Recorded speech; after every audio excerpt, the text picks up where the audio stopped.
Al final de nuestro recorrido, delante del Rudolfinum. Así es como se llama, la sala de conciertos más importante del país. Esta es la sede de la Filarmónica Checa, una de las mejores orquestas del mundo. Quiero aprovechar esto, vale, están con el Festival de Año Nuevo, todavía quedan actuaciones. Y sabed que durante el régimen nazi, que todavía no nos hemos escapado de ellos, aquí estaba el cuartel general de las SS. Así que vamos a continuar. He reservado para el final este último episodio, que yo considero el más glorioso que los praguenses pudieron regalar a la historia. El levantamiento de Praga. Pero para hablar de levantamiento tenemos que viajar al pasado una vez más. Tenemos que visitar los tiempos del nazismo. ¿Vosotros sabéis qué fue el nazismo?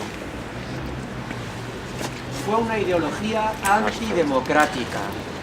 Yo le llamo epidemia ideológica. Una epidemia que empezó a extenderse por el seno de Alemania, aprovechando unos tiempos de crisis, unos tiempos de necesidad. Esa epidemia, poco a poco, se fue adueñando de todas las libertades, de todos los aspectos de la vida cotidiana de los alemanes a través de una intensa propaganda. Esa ideología se convirtió en un régimen totalitario. A la cabeza del régimen estaba el partido nazi. ¿Quién estaba a la cabeza del partido? Adolf Hitler, un orador de retórica infalible, un hombre que además de sus propias leyes tenía su propia moral. Bueno, pues ese régimen empezó a extenderse por fuera de Alemania sobre otras naciones de Europa, ganando un espacio que Hitler consideraba vital para la gran Alemania que estaba construyendo. Ese espacio sería el Tercer Reich, un imperio que según él debía durar 1000 años. Bueno, por suerte no duró tanto. Nosotros viajamos a 1945, el año en que se acabó la Segunda Guerra Mundial. ¿Qué era Europa por aquel entonces? Europa era un lugar donde la vida humana no valía nada, donde las personas eran simples fichas a la espera de un movimiento, de una orden, sobre un gran tablero de ajedrez mutilado y quemado. Eso era Europa en 1945, y en el corazón de ese tablero aguardaba milagrosamente intacta la ciudad de Praga, la ciudad que habéis recorrido conmigo. Los hechos que voy a narrar sucedieron entre el día 5 y 8 de mayo de 1945. Alemania prácticamente estaba derrotada, pero Praga seguía sitiada por el ejército nazi. De pronto comenzó a llegar un rumor que decía que Hitler había muerto, que muchos pueblos de Bohemia se estaban sublevando contra los nazis, y llegó una noticia esperanzadora que decía que los americanos y los soviéticos, el terrible Ejército Rojo, estaban a punto de llegar. De pronto esta llegada se cernía sobre los nazis como una sombra negra, pero los nazis todavía eran fuertes y lo demostraron. El gobernador, desde el castillo de Praga, amenazaba con ahogar todo esto en un mar de sangre ante cualquier intento de insurrección. Pero todas estas noticias eran buenas para los praguenses. Ellos aguardaban en sus casas, esperaban una señal, algo que les hiciese reaccionar en esos momentos tan decisivos de la historia. Y la señal llegó.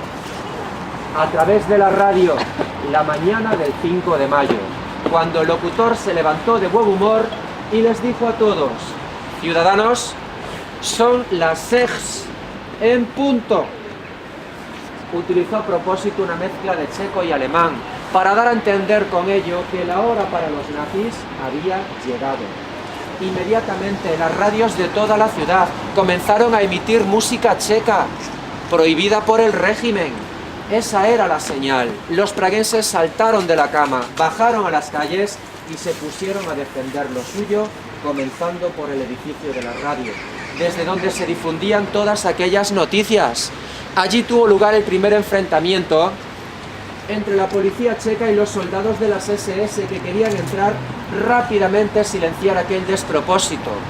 Les salió mal a los nazis, porque no sabían que con los sonidos de lucha en la puerta de la radio, el locutor estaba alentando todavía más a la ciudadanía a través de la emisora. Hacia el mediodía eran ya 30.000 los insurrectos. Habían levantado barricadas por toda la ciudad con los adoquines de las calles. Se habían apoderado de los puentes, las entradas a Praga, las estaciones de tren, de radio, de telefonía. Cuando amaneció el día 6 de mayo, media ciudad pertenecía a los insurrectos. El 6 de mayo se confirmó la noticia de que los americanos ya andaban cerca. A tan solo 90 kilómetros estaba la ayuda de esta ciudad. Estaban en Pilsen los americanos y de Pilsen no pasaron. ¿Qué encontraron allí tan interesante que decidieron quedarse? ¿Con qué relacionáis Pilsen? Encontraron cerveza. Pero también encontraron una línea imaginaria que estaba dividiendo Europa en dos, el Tratado de Yalta. Esa línea definía los territorios que tenían que ser liberados por los aliados y cuáles por los soviéticos, que habían jugado un papel ambiguo en esto de la guerra. De este modo no se mezclaban en el mismo terreno de juego. Por ese motivo las tropas de Patton no pasaron de Pilsen y esto fue aprovechado por el gobernador de los nazis. Desde el castillo empezó a movilizar a las tropas. Comenzaron a llegar al centro los tanques de los nazis. Se fueron colocando a lo largo del Parque Petrin, donde está esa especie de Torre Eiffel, a lo largo de los Jardines Reales, el Parque Lemna, donde hoy tenemos el metrónomo. El 7 de mayo comenzaron a disparar. Praga fue bombardeada desde suelo y aire, porque también tenía los aviones de la Luftwaffe que hacían otro tanto del trabajo desde el cielo.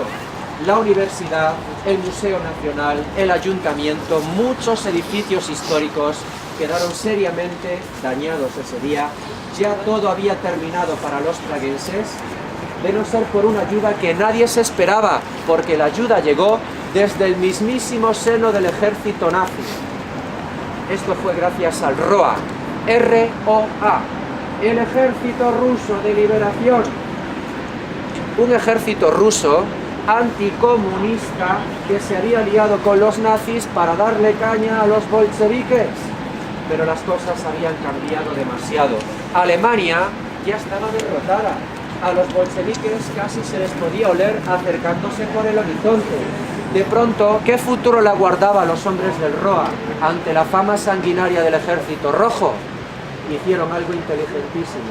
El 7 de mayo se cambiaron de bando y se unieron a los insurrectos de Praga. Entre todos liberaron el aeropuerto y se hicieron con el control del principal puesto de artillería que estaba sobre el Parque Petrin. Amaneció el 8 de mayo y las fuerzas estaban tan igualadas que tuvieron que negociar. Los insurrectos eran miles, pero no tenían apenas armas para contrarrestar el poder destructivo de las bombas del enemigo. Pero tampoco el enemigo tenía hacia dónde escapar cuando aquí llegase el Ejército Rojo.